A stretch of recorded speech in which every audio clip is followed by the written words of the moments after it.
Cette année, les technologies de l'information et de la communication ou TIC étaient au cœur du Salon de l'éducation. Les TIC, c'est vraiment un enjeu prioritaire dans les formations IFC, puisque l'ensemble du monde enseignant à quelque niveau que ce soit reconnaît vraiment la nécessité notamment de formation en cours de carrière autour des TIC. Pour réussir l'école numérique, il faut rassembler plusieurs facteurs. Il faut mettre en place les infrastructures nécessaires. D'abord, nous sommes ici au salon pour représenter le SPOE et donc École numérique, qui est la suite des plans d'équipement de la région et de la communauté française en termes de numérique éducatif. En parallèle d'amener du matériel dans les écoles, il y a un problème qui est récurrent dans les écoles, on le sait, c'est la connectivité, qu'elle soit interne ou externe. Alors la région est en charge de la connectivité interne. Il y a un plan connectivité pilote qui va être mis en place dès cette année. Mais si l'équipement est une condition nécessaire, elle est totalement insuffisante. En parallèle, il faut également prévoir la formation des enseignants aux technologies numériques. Nous organisons deux types essentiellement de formations autour des TIC. Nous avons des formations qui sont d'ordre technique et des formations qui sont d'ordre plus pédagogique. En plus de ces deux axes principaux, nous avons cette année mis en place une formation personnes relais TIC. L'objectif est de permettre aux personnes qui suivent cette formation-là de devenir la référence en matière d'utilisation des TIC au niveau de l'école. Pour une intégration efficace du numérique dans leur pratique professionnelle des enseignants, il faut également les accompagner avec des solutions progressives et parfois créatives. Nous proposons des formations, du coaching, du suivi de projet aux écoles, aux enseignants directement. Nous proposons également, nous avons tout un axe, en plus des formations, des ateliers do it yourself, faites-le vous-même, avec des petits outils qu'on peut faire soi-même ou avoir à moindre coût. Un des enjeux majeurs du numérique éducatif, c'est également le contenu, l'exploitation de contenus existants.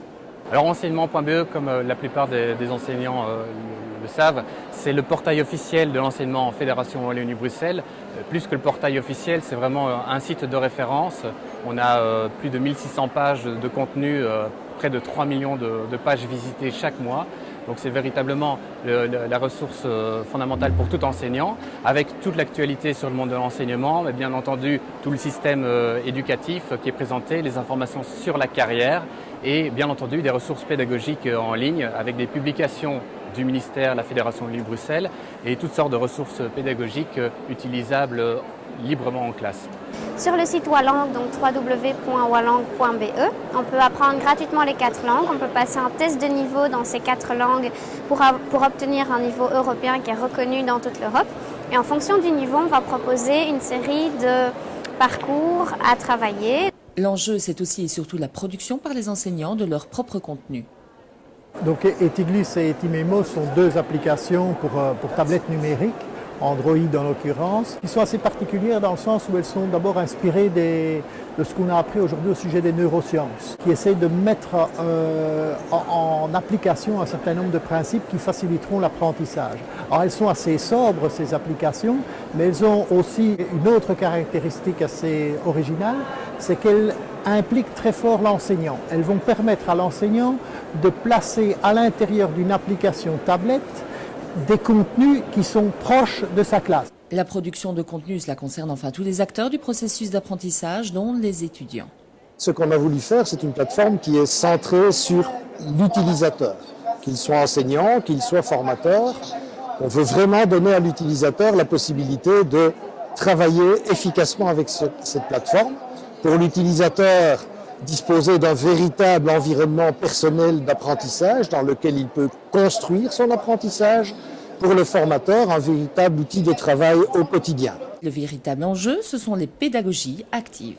Ces retours d'expérience, ils mettent en valeur le nouvel appel à projets, enfin les projets pilotes, qui sont des projets qui sont plus basés sur de la pédagogie active, sur de l'interaction avec les élèves, ce que le projet Cyberclass ne permettait pas par défaut ou moins. Et donc on travaille avec des outils numériques nouveaux, le tableau blanc interactif, les tablettes, les packs tablettes.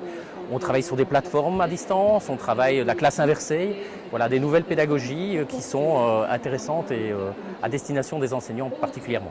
E-twinning, ça vient du mot twinning, jumelage, et il s'agit d'aider les enseignants à faire des jumelages à distance, des partenariats à distance dans toute l'Europe. Un dernier enjeu majeur, considéré comme une grande cause nationale en France, c'est l'éducation aux médias et plus particulièrement à l'utilisation d'Internet. Plus que jamais, les jeunes doivent développer très tôt leur esprit critique et développer des comportements responsables sur les réseaux sociaux. Les écrans sont partout et maintenant tout est interconnecté. On ne regarde plus la télévision sur la télévision, mais via une tablette ou via son smartphone.